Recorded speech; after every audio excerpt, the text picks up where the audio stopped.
In our society, everyone is in great need of God. There is no peace and there is no happiness. We were struggling for our basic needs.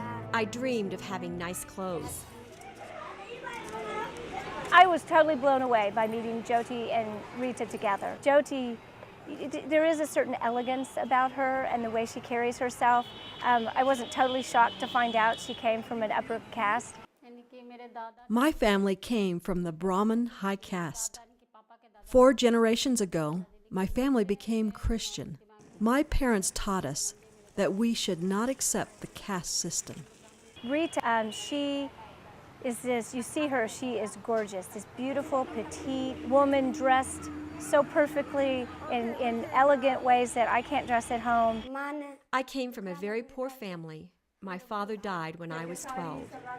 It was very difficult for my mother to provide food and an education for us. My mother worked very hard as a day laborer.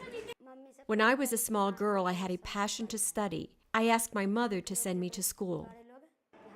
When I went to school, the high caste parents told my mother they did not even send their girls to school. They forced my mother to stop sending me. They said it was not good for me to go to school. She grew up as the lowest of low, untouchable. She, by the age of 15, she's married, having children, alcoholic husband. I am so happy to be married to a pastor. We had a comfortable life in New Delhi, but we had a burden for our people in Bihar. We thought it would be good to go back to our village and work among non-Christians. It is their family reaching out to Rita that made Rita realize her value, because being here in India, I understand now with the caste system how hard it would be to see yourself differently if you've always been raised seeing yourself as a low caste person. I have a very good relationship with Rita. We met in 2002. Rita's mother-in-law worked for my mother-in-law at a hospital. My husband and I learned that Rita's youngest son was very sick. My youngest son could not get healed. We went to the pastor and asked him to pray for our son. My husband prayed for Rita's son, and he was healed. Once I accepted Christ, God blessed us a lot. Now there is peace in my family. We have good clothes, and we are able to educate our children. As a result of this relationship, Rita and I started working together to take the gospel to other villages. So seeing them together, Rita and Jyoti, this is like sisters. So much love between the two of them, and the fact that they go out and work together every day.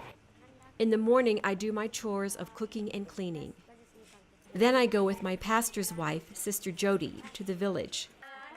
We call the women to come, and I lead them in singing. We pray for them, and Sister Jyoti shares Bible stories with them. When my son was very sick, I made a promise to God that if he would bless my son, I would give my life to him. God has so blessed my family. I said, whatever you want, God, I am ready to do for you. It is a great joy for me to go out and preach the gospel. People are very hungry for God. When we go to a new place, they tell us, please come again. They love the songs and stories. Many families are like what mine used to be. My husband used to be a drunkard. When I go, I share the gospel and my testimony. It is a great encouragement to the women. They say they also want healing and to have a happy family. They say, I also want your God and His blessing. My burden is to establish 500 house churches in my area.